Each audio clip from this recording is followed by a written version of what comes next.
Gente, o que mais sobrou falar da Carla Sofia Gascon?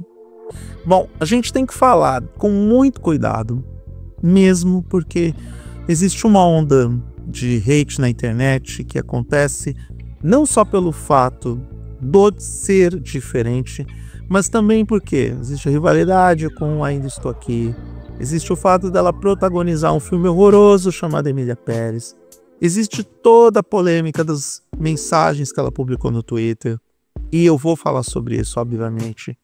Mas eu acho que a gente pode olhar para o assunto com outra perspectiva. E sempre dando foco para algo que seja mais esclarecedor do que simplesmente ir na internet xingar a mulher. E eu não vou aqui passar pano pro que ela fez, tá? Ou pro que ela escreveu. Porque diferente da entrevista que ela deu lá para a CNN espanhola, e esse é o primeiro ponto que eu quero conversar com você nesse vídeo, que é uma entrevista muito mais para o público local e não para o público global, ela não fez todos esses comentários verborrágicos, preconceituosos, porque ela era uma pessoa diferente há 10 anos atrás. São mensagens de 2020 para cá. As coisas mais absurdas que a Carla Sofia Gascon colocou na internet são de 2020 para frente. E a galera que fala que ela gabaritou todos os grupos que foram afetados, e é tipo o filme lá Meninas Malvadas, né? Quem se sentiu pessoalmente vitimizado pelas palavras de Carla Sofia Gascon? 90% da população global pode levantar a mão, porque ela tirou para tudo quanto é lado. Então, não são ataques antigos, são ataques recentes. São polêmicas criadas por declarações recentes da atriz espanhola que se diz mexicana de criação, porque ela está há muito tempo trabalhando na indústria pelo México. E assim, mesmo na Espanha, ela é um fenômeno residual. Ela é uma atriz relativamente conhecida na Espanha, mas ela não tem o impacto global que ela tem agora, e principalmente depois de toda a polêmica que ela criou em torno da campanha dela por Emília Pérez, da forma como ela tentou atacar a equipe da Fernanda Torres e do Ainda Estou Aqui, da forma como ela atacou historicamente os grupos minoritários e os diferentes. Bom, não podemos nos esquecer que Carla Sofia Gascon, vamos pegar o nome dela por completo, isso, Carla Sofia Gascon, ela nasceu Juan Carlos Gascon em 31 de março de 1972. Ela hoje tem 52 anos. Então, o que a gente pode dizer? Muita calma nessa hora. Ela, como uma pessoa de 52 anos, ela carrega os preconceitos, os códigos morais e éticos, a visão do mundo previamente estabelecida de uma pessoa com mais de 50 anos. Não estou dizendo que é regra, mas sim para uma pessoa que tem esses preconceitos, esses valores arcaicos com 52 anos de idade. Pessoa, independente do gênero. Porque tem muita gente que vai aproveitar esse momento que estão tacando pedra nela para tentar invalidar, por exemplo, as causas LGBTQIAPN+, para tentar invalidar a presença de pessoas trans na sociedade. E não é bem assim. Não é assim que a banda toca. A gente não pode, em partes, invalidar a conquista dela dentro das artes, dentro de Hollywood, dentro do mundo do cinema.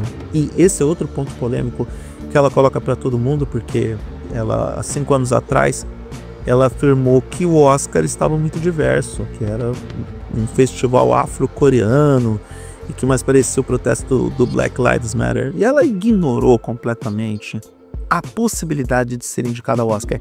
No mundo medíocre de Carla Sofia Gascon, ela jamais poderia imaginar que 5 anos depois ela seria indicada ao Academy Awards. Ela jamais pensou que isso iria acontecer na vida dela. Essa é que é a realidade. Então, na perspectiva dela, de pessoa medíocre, com um universo limitado e que jamais pensaria que teria uma carreira que seria bem-sucedida, que iria ultrapassar as fronteiras da Espanha ou do México, onde ela estivesse trabalhando, que ela um dia estaria trabalhando com Selena Gomez e Zoe Saldanha, que são muito maiores do que ela num contexto global. Talvez até por isso ela tivesse audácia, se bem que 7 meses atrás ela já sabia que iria trabalhar com a Selena Gomez em Emília Pérez. Então, talvez toda a mediocridade da Carla Sofia Gascon tenha feito ela a fazer comentários extremamente depreciativos a Selena Gomez, que é colega de elenco nesse filme, chamando ela de rata rica que finge que é pobre para poder ter empatia, pobre quando lhe convém, para poder ter empatia e não deixa a vida do Justin Bieber e da esposa em paz. Foi nesse nível. Foi nesse nível. As coisas que ela falou sobre o BTS, chamando de putos tinos. Me desculpa, isso não tem nada a ver com o que ela falou há 10, 15, 20 anos atrás, porque é o elemento de defesa dela, a afirmar que ela não é a mesma pessoa do passado. Isso não tem nada a ver com o papel que ela ocupa no mundo hoje, porque ela sabe que parte de toda a visibilidade da comunidade trans acabou caindo em cima dela. Os holofotes foram para ela. Só que eu sinto uma espécie de vingança por parte dela, que ela acredita que ela ser verborrágica contra grupos minoritários, contra os diferentes, é uma espécie de vingança por tudo que ela sofreu na vida.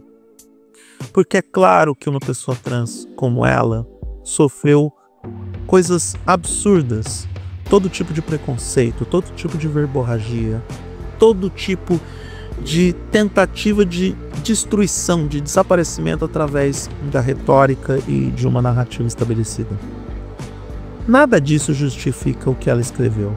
Nada disso justifica o que ela manifestou nas redes sociais. Sabe? É muito preconceito, é muita discriminação para uma pessoa só. E de novo, não podemos nos esquecer que ela nasceu Juan Carlos Gascon.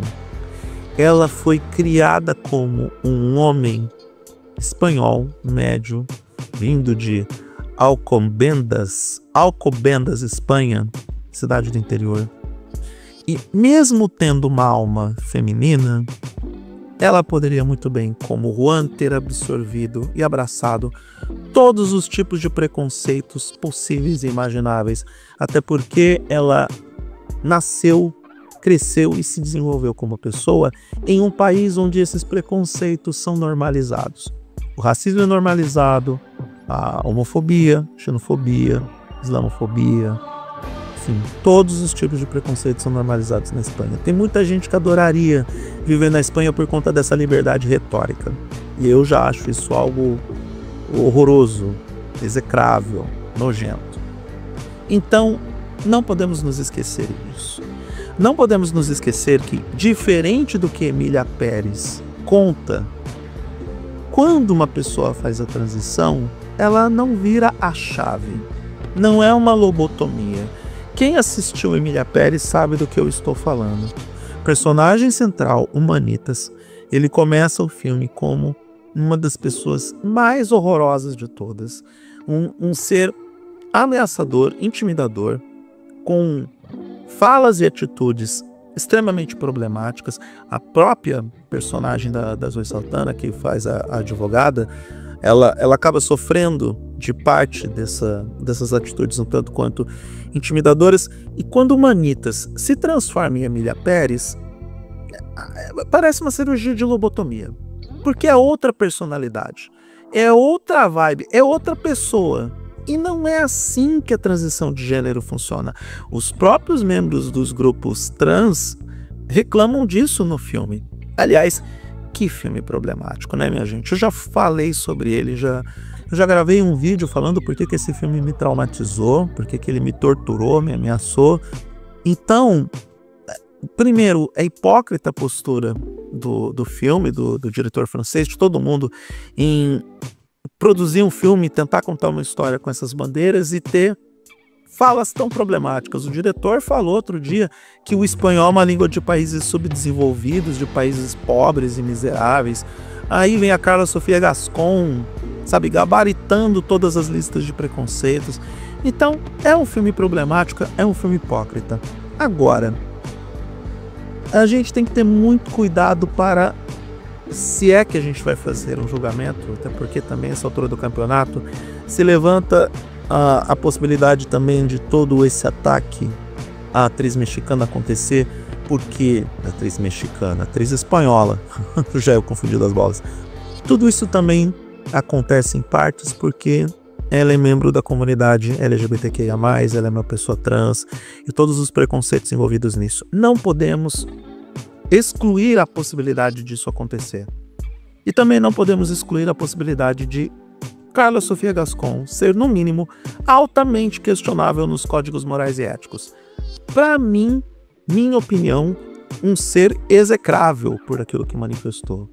Porque, de novo, eu não acredito que uma pessoa racista e preconceituosa mude de ideia apenas e tão somente por pressão do coletivo e no modo chave de liga e desliga, interruptor de lâmpada. Isso para mim não é crível e não é algo que eu consigo conceber.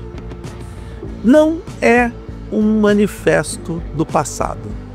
Não são falas de 10 anos atrás, como a própria Carla tentou justificar na entrevista da CNN, nas primeiras declarações, no modo quem me conhece sabe. Eu tenho até amigos que são da comunidade muçulmana, aquela coisinha, parecer chorando de forma patética na CNN em espanhol. De novo, jogando para a própria torcida. Foi uma entrevista para o público espanhol que nem a Netflix respaldou. Tanto que a Netflix basicamente largou a mão da Sofia e abandonou ela na parte mais importante do processo, que é o For Your Consideration para o Oscar 2025. Então, assim, nós fazemos avaliações sobre indivíduos e não rotulamos coletivos inteiros por causa da postura de uma pessoa. Claro que a gente tem que questionar as falas da Carla Sofia Gascon, porque ela está no momento ou no modo de, no mínimo, não querer entender o que aconteceu. Não querer aceitar o que aconteceu. Ela ainda acha que tudo isso é uma campanha contra ela, contra o filme que ela é protagonista. Ultrapassou isso de longe. Tudo o que está acontecendo é um autoquestionamento sobre como que uma pessoa que faz parte de um grupo minoritário tem a coragem de atacar outros grupos minoritários, sofrendo tudo o que ela sofre como uma pessoa trans. Esse é o grande ponto de questionamento. É sobre isso que a discussão está agora. Não é sobre a capacidade de interpretar. Também tem a piada da galera que fala que ela merece o Oscar porque ela fingiu muito bem o tempo todo, e inclusive merecia o Oscar pela entrevista na CNN, que é uma coisa um tanto quanto problemática, e ninguém tá ligando mais se ela fez um trabalho fantástico em Emília Pérez. Eu acho que ela é uma das melhores coisas do filme, de um filme terrível. Ela, Zoe Saldana, são merecidamente indicadas nas suas respectivas categorias, e agora a gente está no campo da discussão de códigos morais e éticos. O quanto de Juan Carlos tem na Carla Sofia? Porque, sincero e honestamente, nós bem sabemos que as pessoas, elas acabam se identificando com o seu gênero porque elas nasceram assim. A identificação de gênero não é algo estabelecido pela sociedade, não é algo estabelecido pelos livros que você encontra, sei lá, na PUC ou na USP. Não tem nada a ver com o fato de você ouvir músicas da Lady Gaga. As pessoas nascem assim. As pessoas sempre existiram com a sua questão de gênero internamente definida. Da mesma forma como eu sempre fui uma pessoa preta. Eu não escolhi passar pelas coisas que eu passei. Carla Sofia Gascon muito provavelmente também não escolheu passar pelas dores que ela passou.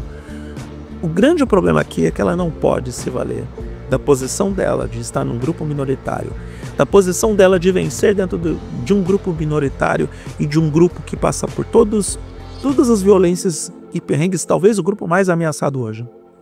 E tudo que ela sofreu não pode ser utilizado como justificativa para ela atacar os outros grupos como se isso fosse sede de justiça, como se isso fosse reparação pelas dores que ela passou.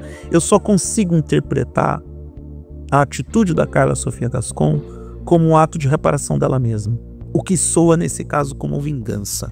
E muita falta de lucidez, muita falta de racionalidade, muita irracionalidade, talvez no estado mais bruto. A carreira de Carla Sofia Gascon está encerrada.